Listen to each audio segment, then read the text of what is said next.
शेंगदाण्याची चिक्की बनवण्यासाठी इथे मी कढईमध्ये एक मोठा बाउल शेंगदाणे घेतलेलो आहे। त्यात आपण व्यवस्थित रोस्ट करून घेणार आहोत। शेंगदाणे आपण व्यवस्थित भाजून घेऊया। शेंगदाणे व्यवस्थित भाजले गेलेले आहेत।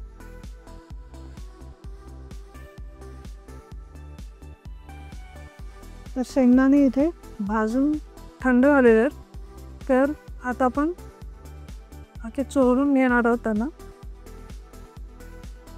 आणि मी तुम्हाला ट्रिक दाखवतो, त्यामुळे आपण शेंगदाणे एकदम इझिली साफ करून घेणार आहोत। अशी चाळण घेऊन यामध्ये जे आपण साफ केलेले शेंगदाणे ते जे साला काढले आहेत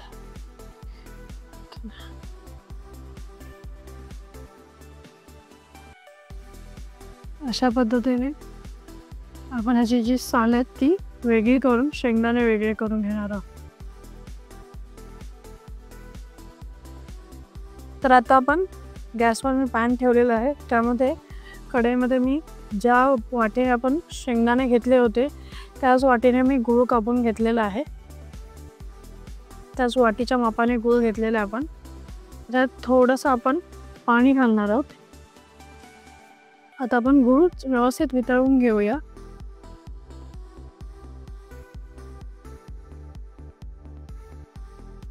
इथे मी चिक्कीचा गूळ वापरलेला आहे। गूळ पूर्णपणे विरघळलेला आहे।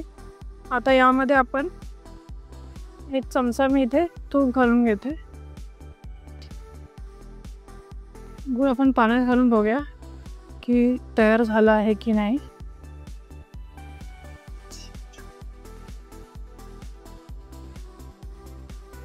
गुळाच्या व्यवस्थित अशी गोळी तयार होते, याचा अर्थ आपला गूळ तयार आहे। तर गूळ आपला आता तयार आहे। यामध्ये आता आपण चिमूटभर खाण्याचा सोडा घालणार आहोत आणि व्यवस्थित ह्याला मिक्स करून घेऊया।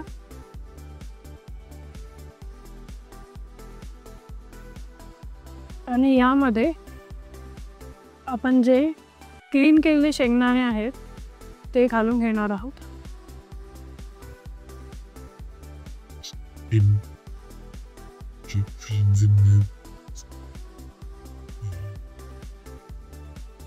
इथे मी एका प्लेटमध्ये युनिरॅप पेपर घेतलाय, त्यावर थोडं मी तूप लावून घेतलेलं आहे।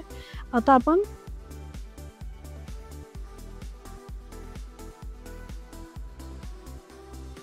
सर्वत्र अशी पसरवून घेतलेलं आहे। थोडं ह्याला गार होऊ देऊया आणि ह्याच्या आपण नंतर मग थोडं गरम असतानाच आपण त्याच्यावर चिरा पाडून घेणार आहोत, जेणेकरून जेव्हा ते थंड होईल पूर्णपणे तेव्हा ते व्यवस्थित तुटतील। चिक्की थोडी नॉर्मल झालेली आहे। आता आपण ना त्याला व्यवस्थित